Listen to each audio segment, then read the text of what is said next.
come together once again and work hard for America, the country that we love.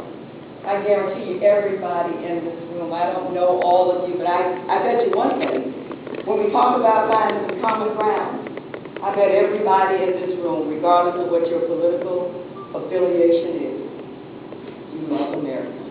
Can we agree on that tonight?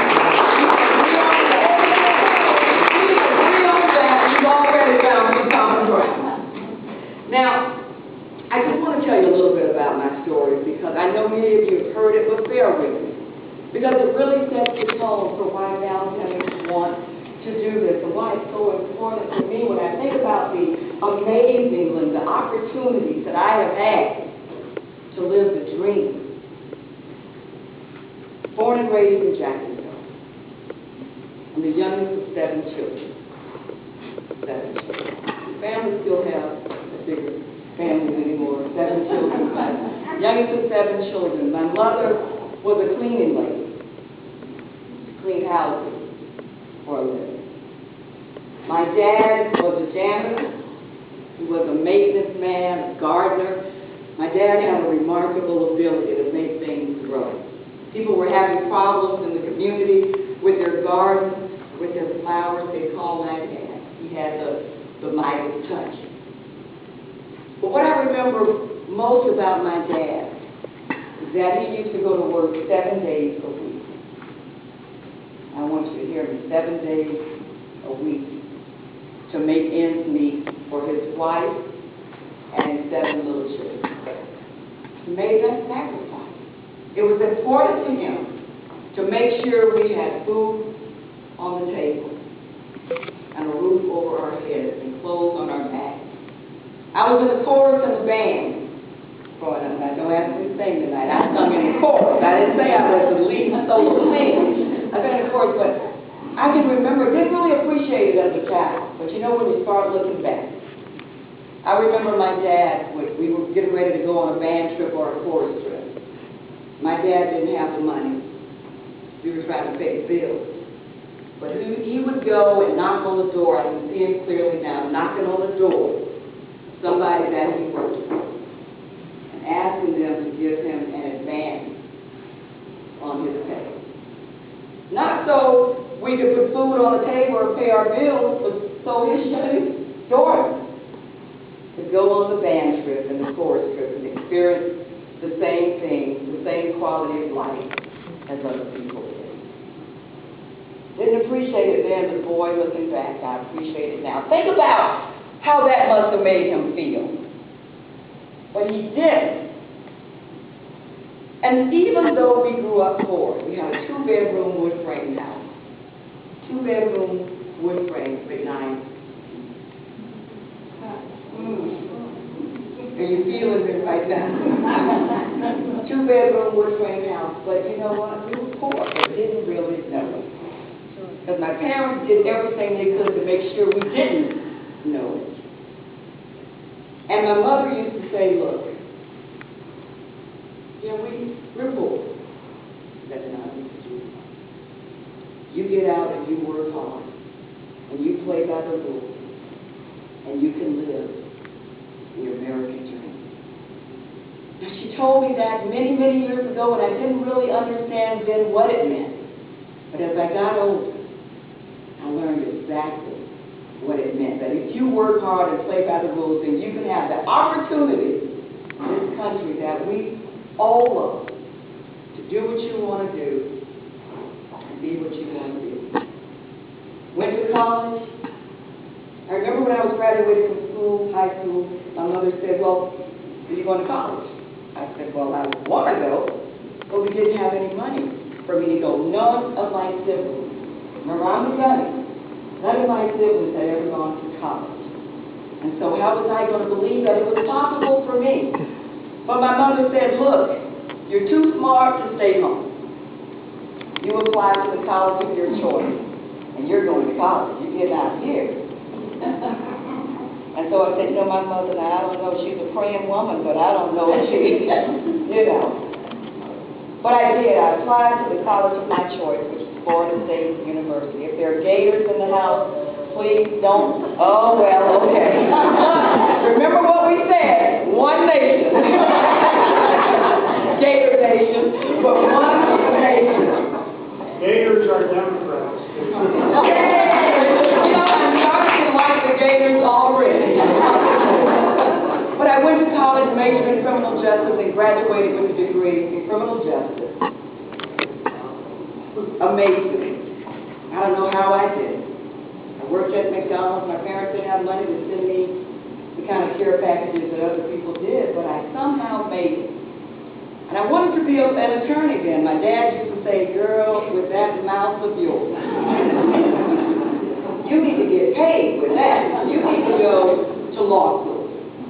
And I started out wanting to go to law school, but I went to work initially right out of college for the Department of Health and Rehabilitative Services. You all remember the Children, Youth, and Families now with the old HRS. And I worked with foster care children.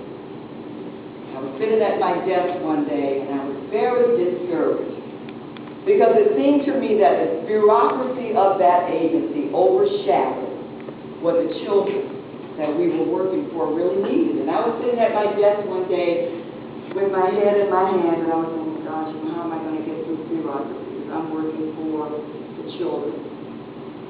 And I was listening to my transistor radio, and you all remember now, I'm talking about 1983 now, that's all we had on my desk.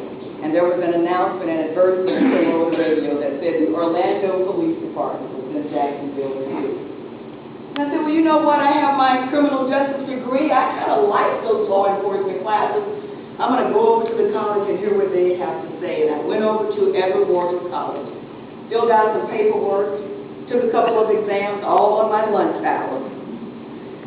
And in a couple of weeks, I got a letter that said, congratulations, you've been accepted to attend Police Academy in Orlando. And I said, oh my God, what have I done? But I packed up everything I owned in the trunk of my little Oldsmobile and moved to Orlando. I never forget the look on my parents' face when I said, I'm going to Orlando to be a police officer. I can still see that very clearly. But I went to the police academy, was elected president of my academy class, which was interesting because my plan, Nancy, was just kind of stay under the radar, you know, in the academy class. But I was elected class president, hit the ground running as a police officer on midnight shift in that loud city where you can't get any peace and quiet, Orlando. Worked my way up to 27 years later. I was appointed Orlando's 36th chief of police and the first woman to hold that position.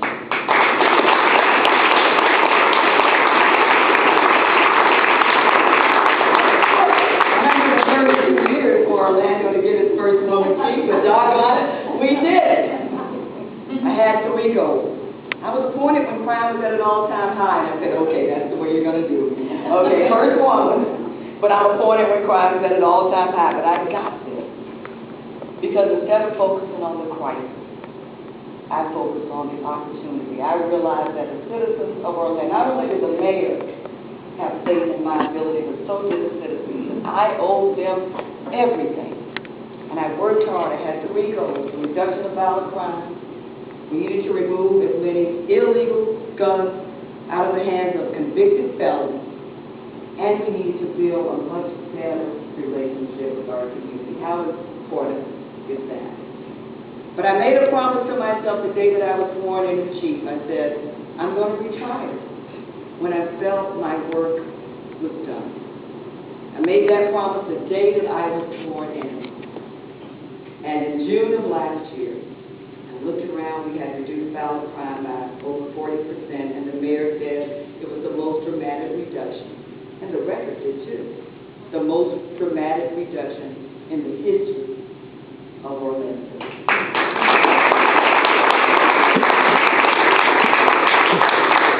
In 3 years, we removed 3,000 illegal guns from our streets. And then we built what I believe was a much better relationship with the community because we went to the community. We knocked on doors and asked the people What is it that you need your police department to do to make this community better and stronger? It wasn't about us. It was about the people that we were serving. And I used to tell the officers, look, when people call the police, they're obviously having a good day. Now, if you guys call the police, I don't care what it's for. Most people don't call us. They say, come on and hang out with us. If you have to call the police, not even take it. I used to tell them, look, do more than you get paid to do. People are expecting you to make their bad situations better. Don't let them down. And treat people like you would want your family member to be treated if they were in the presence of the police, right or wrong. Always see people with dignity and respect. And those men and women at your Orlando Police Department, all 1,000 of them work their butts off for their chiefs, their community. Have this tremendous, wonderful opportunity to run for Congress. I remember receiving a whole lot of phone calls. And when I first got the question, I'm just going to tell y'all now, I said, y'all must be crazy. I'm not crazy. Why would I want to do that? I made the decision to retire. I worked 27 years and I was a hard charger. I earned my paycheck. But I said, why would I want to go work for Congress? Are you kidding? I'm not a politician. I'm a little rough around the edges. I'm a law enforcement officer. You know, I kind of mean what I say and say what I mean. I'm not sure that will work in Washington. I talked to my husband about it, the sheriff. I thought he would talk me out of it. He said, well, hey, if you want to do it, I think you'd be good at it. Let me go to my sons, because they love their mother, and they'll help me with this thing. So I went to my 3 sons. Said, what do you think about your mom running for Congress? Really? Mom, we think that'd be pretty cool.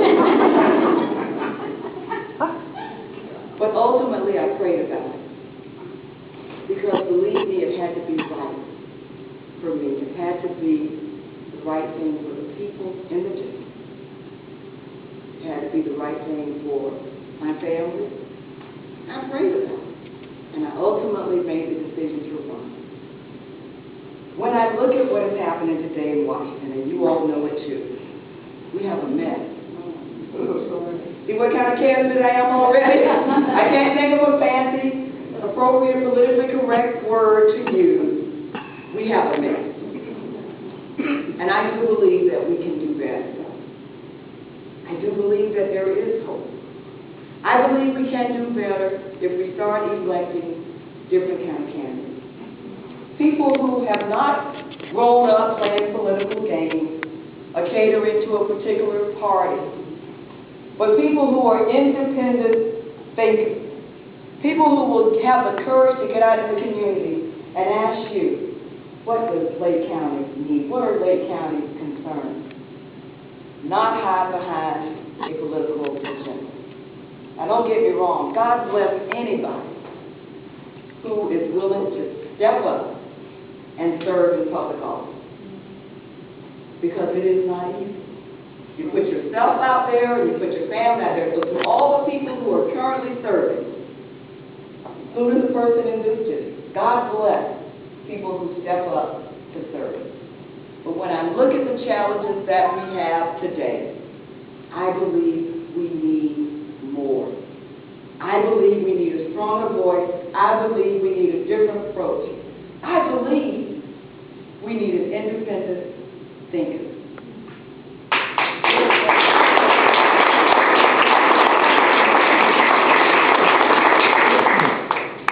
And so this election, as I said in the beginning, is bigger than any individual or any particular party. Our country is in trouble. Never seen it this divisive. Never seen people willing to allow the country to crumble to prove a political point. Now that's a shame. Yeah. With the games that are played with the president, now hear me clearly. Presidents come and go, whether that's 4 years or 8 years. But the people who live in a community, we're going to be here for a long time. I want people to support the agenda that supports the community and the neighborhood and the state of Florida, not a political agenda that's totally nationalized and centered around the president. Now, he has a hard job. Thank God. Congress is looking much better. But it is really and always about the people who live in the district. When I think about what everyday Americans want, I believe we're concerned about jobs. I believe we're concerned about foreclosures in the state of Florida. I believe we're concerned about small business. We would not have been able to be as successful as we were in Orlando without including small business and knowing what engine drives the economy and being connected on the ground to the community. I believe in Florida, we're concerned about education. We love to talk about building a competitive workforce that can compete globally. But how do you do that without making major investments in education? Now, God bless the people who can send their children to private school. That's a part of the American dream, too. It's about doing what you can afford to do. But we do know that if we're going to build a competitive workforce that can compete globally, we've got to make serious investments in public education.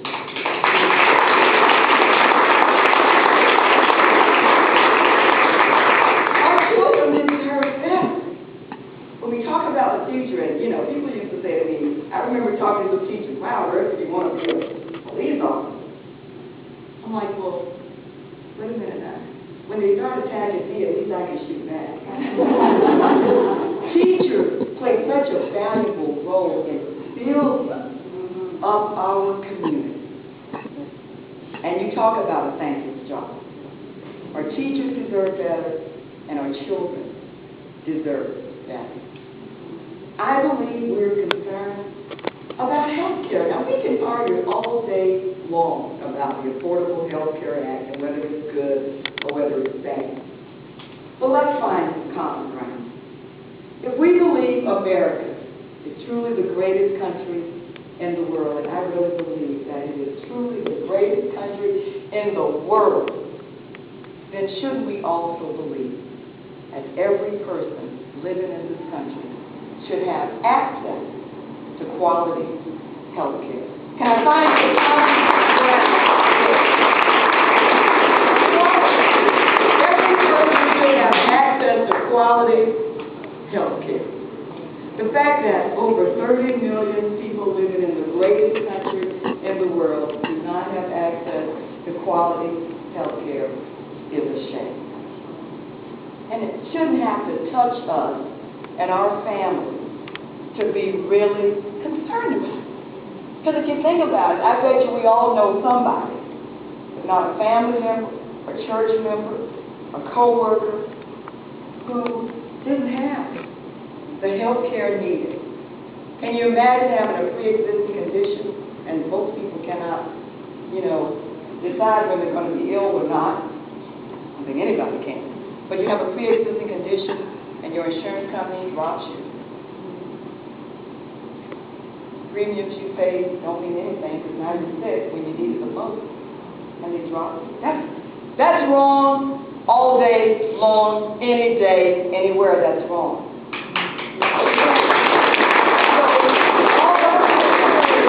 Regardless of the hour that you're on, because believe me, it makes for a great healthy discussion. But I think we can all agree that those things are wrong. Now let's sit down at the table and talk about how to get where we need to be. Those are the issues that I believe everyday Americans are concerned about every day in this country. Every day. Now, I've been in this race now for 1 year. I announced my candidacy last July. Wow. I'm having so much fun, I can hardly say it. But I announced my candidacy on July 13th of last year. And I have been busy because I am an on-the-ground person. Remember, I'm a law enforcement officer. I'm comfortable on the ground. We're raising a significant amount of money. And I'm very pleased at that, because it's going to take a significant amount of money. But as a 27-year law enforcement officer who can see very clearly and think very objectively, no one will ever beat me on the ground.